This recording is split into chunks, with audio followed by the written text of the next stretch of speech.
How you doing there? Welcome back to Babylon Talmud. Today we're studying Daf Kuf Lamed Aleph, Daf 131 of Masechta BavaBasra. Friends, yo friends. Gewaldig. So today, be'etzem, we are going to go weiter on the opinion of Rabbi Yochanan ben Broka, who says that who could tell me what he says? He says that a father could be morish, can bequeath to, if he wants, he could bequeath everything to just one of his kids, even though midoraisa they divide him, they divide it equally, but he could, it says Rabbi Yochanan ben Broka, he could bequeath it to any one of his kids, all of his stuff. So now, so we're going to start off with this question of Rava, right? Bari Rava, Bibari Heach, right? So the shaila is this idea only by a shchiv mira, or is it also by a healthy person? And then I think we're going to stop kind of at the end of this today, and then tomorrow we're going to see two more scenarios where Rava asked this question of, does what we learn in those other scenarios also, does it only apply to a shchiv mira or also to a healthy person? Okay, so we're going to start with Rava's question today, and then we'll have two more instances of it. I think probably we'll do it tomorrow. So the shaila is when Rabbi Yochanan ben Broka says that a father can give all of his stuff, can bequeath all of his stuff to one of his children. Okay, so is that only like when he's on his? Is that talking about a shchiv mira, somebody who's on his deathbed? What about a healthy person? Can a healthy person, or there's no instance that he's going to die anytime soon? What if can he bequeath all of his stuff to like one of his kids? So effectively, Gemara, Rava asked the kasha, what about a healthy person? Do we say, Kiko Amar Rabbi Yochanan ben Broka, do we say that when Rabbi Yochanan ben Broka says, B'shchiv mira, debar orusehu, does Rabbi Yochanan ben Broka specifically say that a shchiv mira, somebody who's on their deathbed, a shchiv mira, and we've seen the concept of a shchiv mira, it comes up, throughout Shas, every so often. But we're now, I think, going to be talking about a shchiv mira quite a bit. Okay, so it's good to know. Shchiv mira is a person who's on their deathbed and doesn't have much time left. So does Reb Yochanan ben Broka specifically say that a shchiv mira can bequeath to any of his, can bequeath everything to like one of his kids? So do we say that specifically by a shchiv mira, debar orusei, because he's somebody who's in a position to be bequeathing, right? He doesn't have much time left. Like this is the time to bequeath. Once you're gone, it's too late to bequeath. Aval bibari lo, but not by a healthy person. And as the Rashbam points out very nicely, that because the pasuk says, right, the pasuk where we learn out Rabbi Yochanan ben Broka is biyom hanchilo esbano, on the day that he bequeaths. So therefore it should be a time where like bequeathing is the activity of the day, i.e. he's on his deathbed. Or maybe Rabbi Yochanan ben Broka does not make a distinction, and even by a healthy person, even a healthy person would be able to bequeath all of his stuff to like one of his kids. That's the Shaila Amalei Rav Misharshia liRava, says Rav Misharshia to Rava ta Shma, come in here. The Amalei Reb Nosson liRebbi. Oh, gewaldig, that Reb Nosson says to Rebbe. Now we learned in Masechta Bav Metzia Daf Pei Vav that I think it says that Rebbe and Reb Nosson were Sof Mishnah. Rebbe and Reb Nosson marked the end of the Mishnah. Reb Nosson Abavli. That was the end of Mishnayos. They were the last Tanoim. So Reb Nosson had said to Rebbe, Shanisem Mishnaschem, you have changed your teaching. You have changed your teaching, Rabbi Yochanan ben Broka, like Rabbi Yochanan ben Broka. Because Reb Nosson Abavli is about to point out a Mishnah that we learned in Masechta Ksubis. A Mishnah that we learned in Masechta Ksubis that apparently is saying the same thing as Rabbi Yochanan ben Broka, and yet in Ksubis we're not saying it's specifically the opinion of Rabbi Yochanan ben Broka, that it is as Rashbam says, a yechidah, a singular opinion. In Ksubis, we just teach it as sort of the Stam Mishnah, as the Rabbanon, as the Chacham, that everybody agrees with this opinion. Yet over here, in BavaBasra, we're specifically saying it's Rabbi Yochanan ben Broka's opinion. Let's see. So let's read that again. So Tashma comment here. Damar Reb Nosson, the Rebbe there, Reb Nosson says to Rebbe, Shanisa Mishnaschem, you have changed your teaching. Like Rabbi Yochanan ben Broka, the Tanan, as we learn in the Mishnah, Lo kosav lo uwa ksubas benin dichrin. Remember ksubas benin dichrin? Who could tell me what ksubas benin dichrin is? Ksubas benin dichrin is that if you have a fellow who marries two fellas, and each one of the fellas' fathers, so now he has two father-in-laws, each father-in-law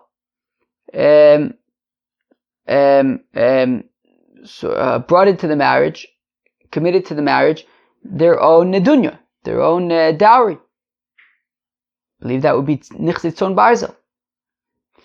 So be'etzem, right? So here's the thing. Let's say one of the father-in-laws, for his daughter's dowry, committed $100,000, and the other father-in-law committed $50,000, half the amount. Or let's even say the other way around. The first father-in-law committed $50,000. So now the second father-in-law, he wants to, he'd like to commit $100,000 to the dowry. The thing is, what happens if both of the wives die? Which means that the husband doesn't need to pay the ksuba to the wives because they're dead. And then what happens when the husband dies? And let's say there was a child with each of the two wives, right? So the husband, right. There were two boys in the family, one from this mother, one from that mother. So now the father died, right? So the two mothers are dead, the father's dead, everybody's dead. The two kids are alive. So the estate is worth $150,000. They split it in half, right? Mikra, then they split it in half. Right? Forget about the Bechorah for now. They split it in half, right? Let's say there was also a daughter, so there's no Bechorah, whatever. They split it in half, okay? So here's the thing. So if the first father-in-law set a dowry of $50,000, now the second father-in-law wants to make a dowry of $100,000, but at the same time he also knows that in the event that everybody's dead, the estate is going to be split equally among the two kids, and essentially both kids are going to get $75,000, but that's not fair. If the other father-in-law only put in $50,000 and he's putting in $100,000, why should his grandson only get $75,000, and why should the other grandson get $75,000 and not only $50,000? He's basically paying the other grandkids $25,000. So he says this isn't fair. So he's going to say, okay, the other guy put in $50,000, I'll match him. I won't put in $100,000.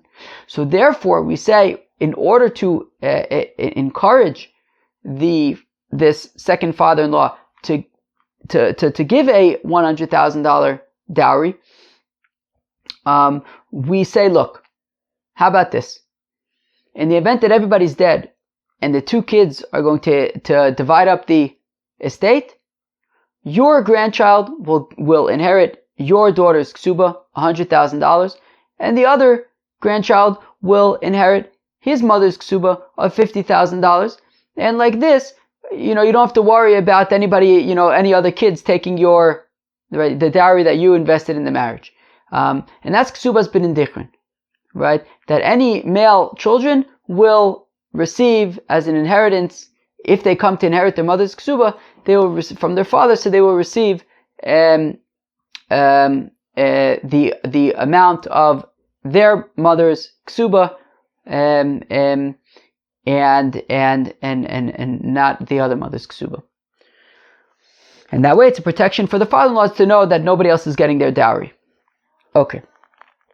So again, the Tanan, as we learned in the Mishnah in Ksubis, loy kosav lo, if the father did not write, let's talk about like a father who's got two wives and then there's two father-in-laws. Okay, so the father, we're going to talk about like the guy with the two wives, and then you have his kids who are the grandkids and the inheriting kids and all that stuff. Does that make sense? Good. So again, the Tanam learned in the Mishnah in Ksubis, like Kasav Law, if the father or the husband, I guess it's maybe that's a better way of saying it, the husband.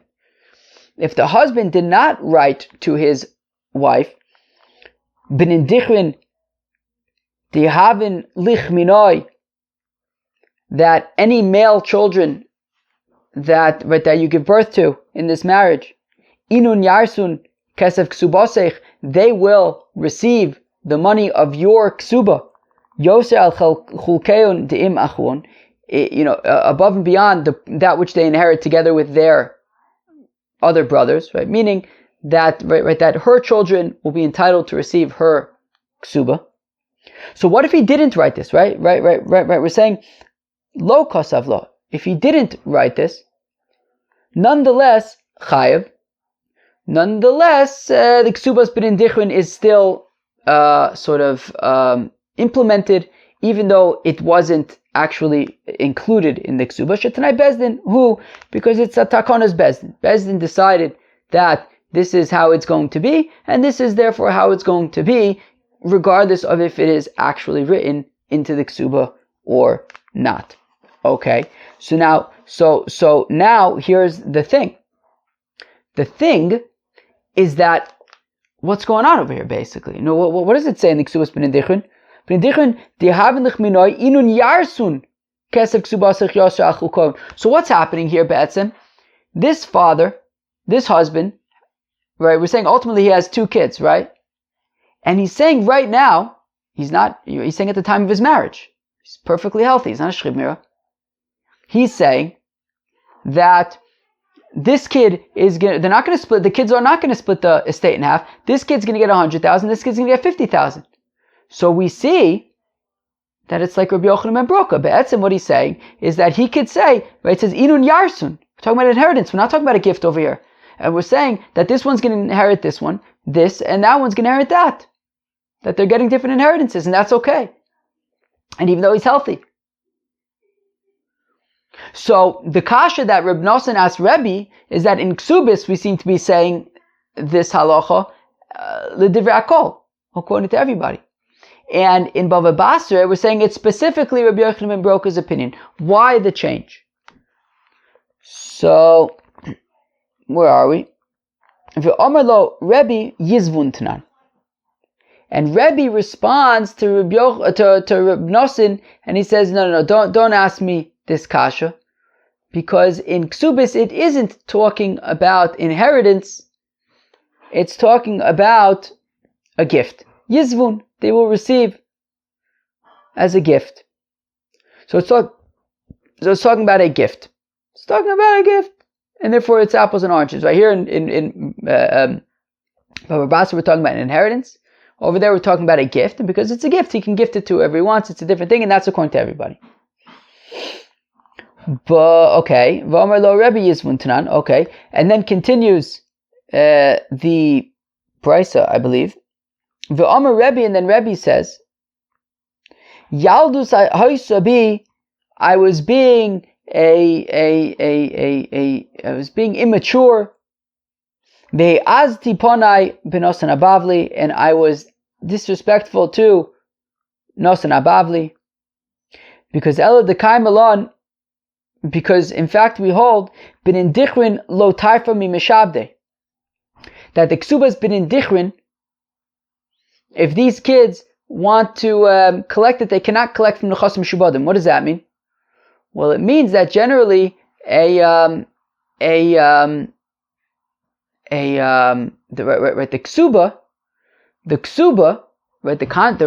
marriage contract. So the wife can collect that, and if the husband sells property subsequently, she could go after those buyers and say, "Hey, my husband had no right selling it to you because I have a contract saying that he owes me this money." Right? If they get divorced or if he dies. But now we're saying that the ksubas b'nindichrin, however, these kids they cannot collect from nechasim mishubadim. So now, Isa Gedaitech Yazvun Tanan, and if it enters your mind that he's gifting it to them, that he's giving it to them as a gift, well then why can't they collect from nechasim mishabadim. Amai lo tarfim mishabde. Elashmamino yarsun tanan. Rather, it must be an inheritance. Because when's an inheritance? An inheritance is after death, right? After the husband / father dies, that is when they inherit, and therefore they cannot collect post his death from property that he sold during his lifetime. But if it's a gift that he's gifting to them during his lifetime, well, then they should be able to collect from properties that were sold subsequently. So therefore, it must be that it is not a gift, it is a Yerusha. Now, who is the one who holds of this opinion about gifting, about inheriting? So we're saying that it's talking about inheritance, and we're saying that he's able to inherit, right, to bequeath to his children differently. Rabbi Yochanan ben Broka v'shmamina afilu b'bari, and we see even by a healthy person, right, because the husband at the time that he writes the Ksubas B'nin Dichrin is healthy. He's getting married, right? He's not on his deathbed. He's saying that if we have sons, your sons are going to inherit your Ksuba, which means that you can have the different kids inheriting different amounts. And we're saying that that's a Yerusha.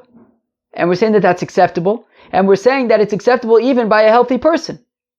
So it would appear then, to answer Rava's question of, does Rabbi Yochanan ben Broka, does his opinion apply also to healthy people? The answer would appear to be yes. Okay. Now, now the Gemara starts getting a little bit tricky. I would say even maybe until the end of the daf. It's like, but hopefully it'll make sense. Now, Amalei Rav Papa Abaye, says Rav Papa to Abaye, Bein leman de Omar Yizvun vein leman de Omar Yarsun.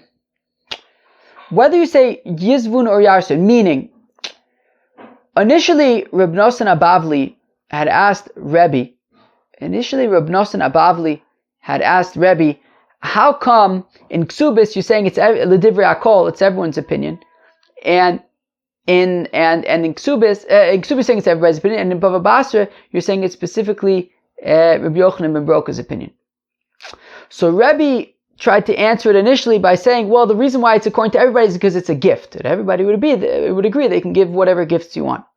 But Rav Papa asks Abaye that even if you say it's an inheritance, you could still argue that everybody would agree that he would be able to give to the different kids differently, even as an inheritance. Everyone would agree with that. Right? So ask Rav Papa Abaye, Amalei Rav Papa Abaye, Bein the man de Omar Yizvun, Uvein the man de Omar Yarsun. Whether you say, right, regardless of if Rebbe would have answered by saying Yizvun, that it's a gift, or whether he would have said that it is an inheritance,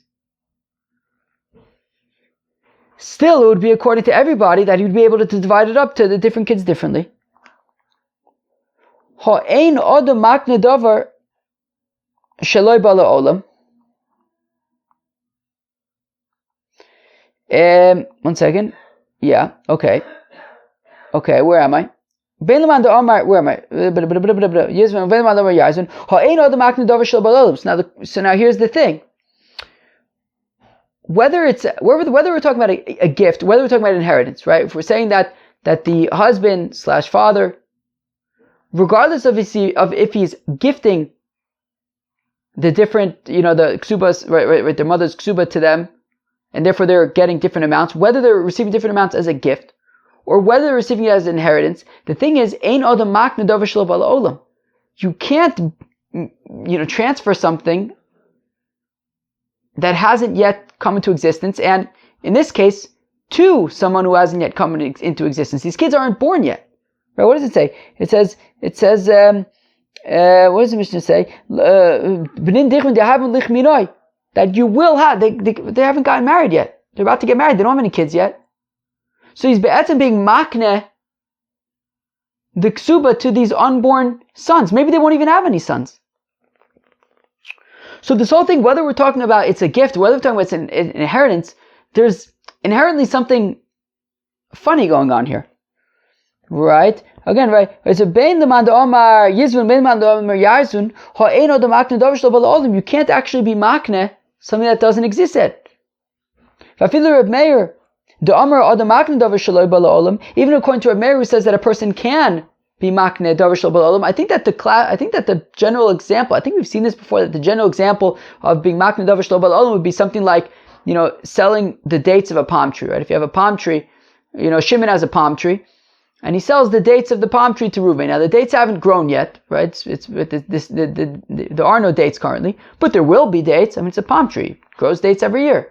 So he sells the future dates to Reuven. Okay, inevitably they're going to be dates, and even though they're not there yet, he could sell that. Fine. But here we're talking about where like Reuven isn't even born yet, right? We're being makne aksuba to people who aren't yet born yet, right? You can be makne davar shelo ba'olam to somebody who exists. I think that's the point. Lidavar sheshno ba'olam, to someone who exists. Aval lidavar she'eno ba'olam, but to something that doesn't exist yet, to these unborn children, you can't be makne, regardless of if it's a gift, regardless of if it's a Yerusha. Ella T'nai Bezdin shiny achanami, T'nai Bezdin shiny. Rather, how does this ksubas b'nedichrin work? It's a T'nai Bezdin. There's a concept of Hefker Bezdin. Hefker, Bezdin can decide, this money, we're making it Hefker and we're giving it to so-and-so. Right? Bezdin can do that. So it's a T'nai Bezdin that they can inherit it. That they can inherit it. And therefore, that would apply whether it's a gift or whether it's an inheritance. It should make no difference, and both of them should be the divrei hakol, right? So meaning when Reb Nosson asked Rebbe, how come you're saying by ksubas b'nedichrin that it's according to everybody, and over here in BavaBasra we're saying that it's specifically Rabbi Yochanan ben Broka. So initially Rebbe had said yizvun, that will, because in BavaBasra, because in ksubas it's a gift, but Rav Papa asked Abaye that regardless of if it's a gift or if it's an inheritance, the only way that ksubas b'nedichrin works in general is because of Hefker Bezdin. Hefker is because of T'nai Bezdin. And if it's a T'nai Bezdin at the end of the day, then it doesn't matter if it's a gift, it doesn't matter if it's an inheritance. Either way, if Bezdin says that this is what happens, that this kid gets this amount of money, so this kid gets this amount of money. So it shouldn't matter if it's a gift or if it's an inheritance. One second. So that's Be'etzim Rav Papa's kasha to Abaye. So that's Be'etzim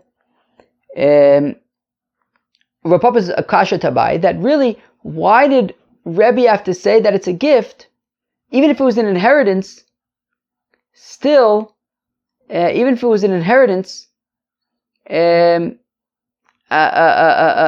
it should be according to everybody that the ksubas b'nedichrin works because it's a T'nai Bezdin. So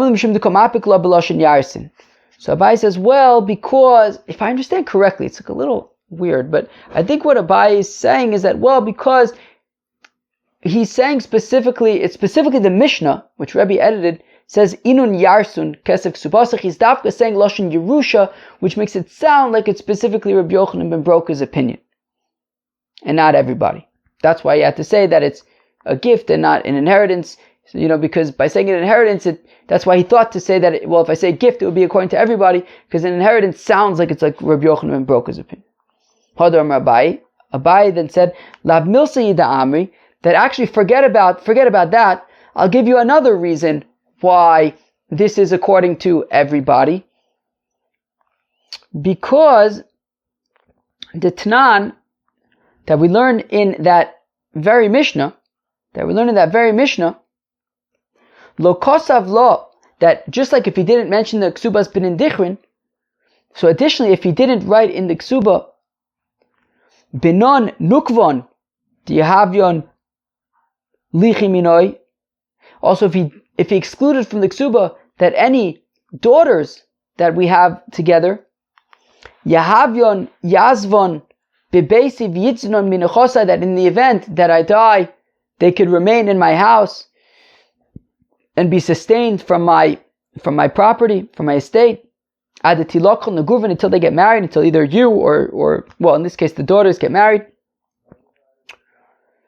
So nonetheless, chayav shehu t'nai bezdin.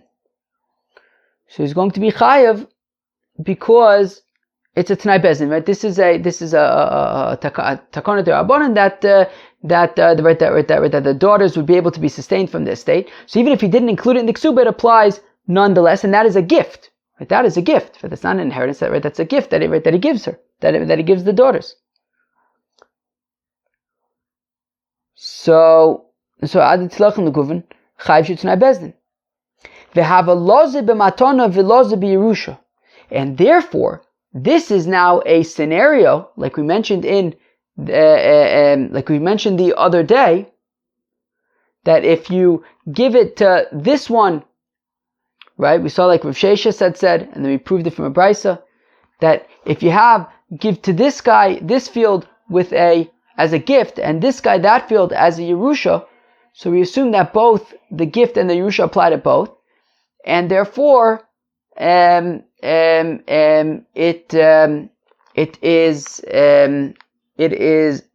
is valid.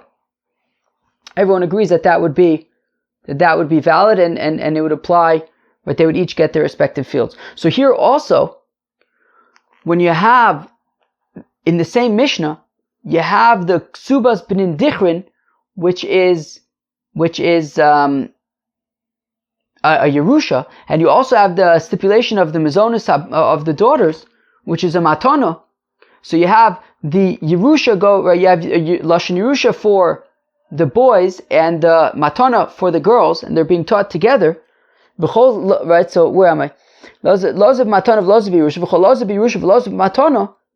when it comes to this one's getting a Yerusha and that one's getting a Matana, Afilu Rabbanon Modu, even the rabbis would agree that would work.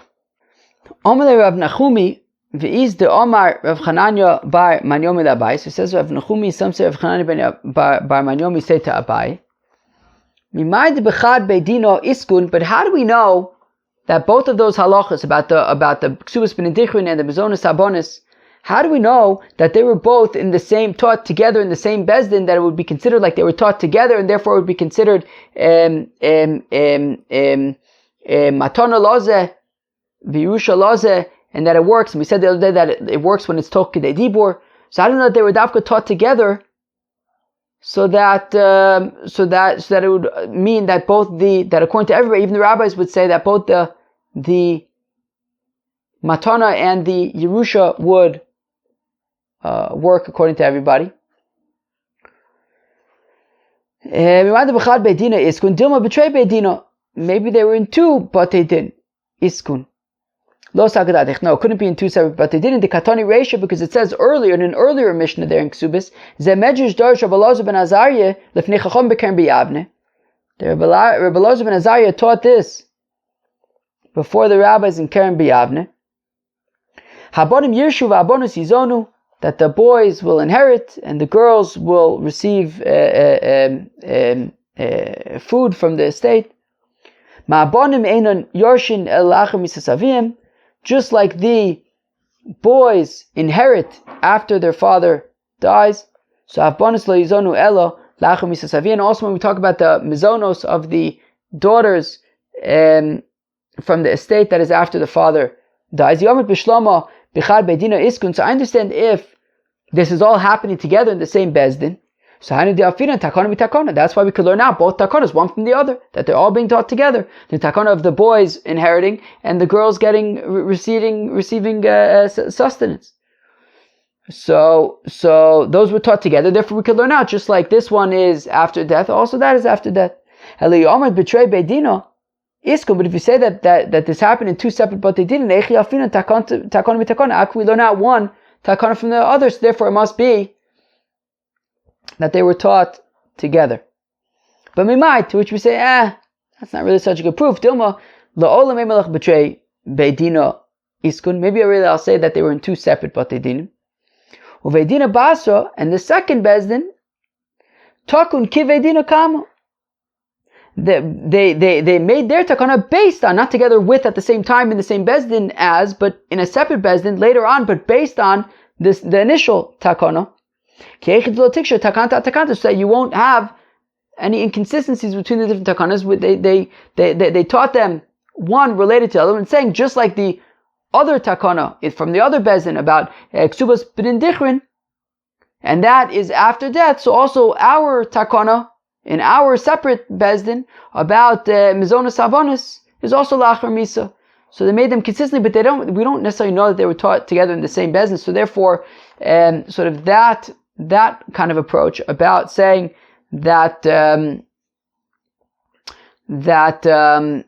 Memela, even when it comes to Yerusha, everyone would agree that the ksubas b'nei would be able to be inherited by the different children together, whatever, each one getting their own, since it was taught together with the mizonos sabonos, and therefore it was Yerusha Lazev, Matana Lazev, then it works. That whole thing is not necessarily the case because maybe they were not taught together. Maybe they were taught in different batei dinim.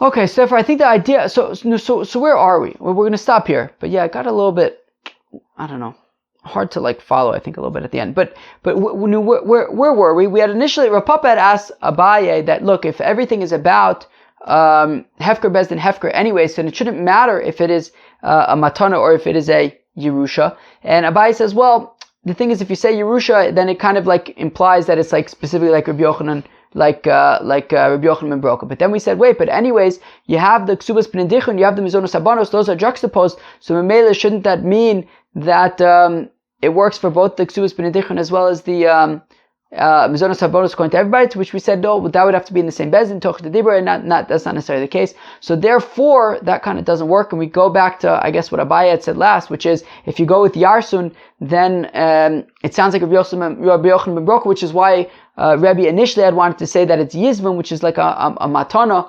in order so that it could be L'divrei Akol. But then we ended up saying though that isn't. Then Rebbe said though that at the end of the day that wouldn't be the case, since if it was a matana, it would be able to be collected from Nechas Mishubadim. But we say that the Ksubas B'nei Dichron cannot be collected from Nechas Mishubadim, so it must be that it's talking about Yerusha anyways. Yeah, so that's initially why I wanted to say it was a matana, but that wouldn't necessarily work. But I think at the end of the day, even if you say it's a Yerusha, though, I think the point is you would still say, because of Hefker Bezdin Hefker, and because of Tanai Bezdin, that even the Ksubas B'nei Dichron as a Yerusha would be able to be collected. So where does that actually leave us with our initial question about how does Rabbi Yochanan ben Broka apply to a bari? Because we had initially wanted to bring the proof from we had initially wanted to bring that proof from Ksubas B'nei Dichron, to which I think we had ultimately said that the reason why that works is because of Tanai Bezdin. In which case, it's not necessarily because it's like Rabbi Yochanan ben Broka. So where do we land with that?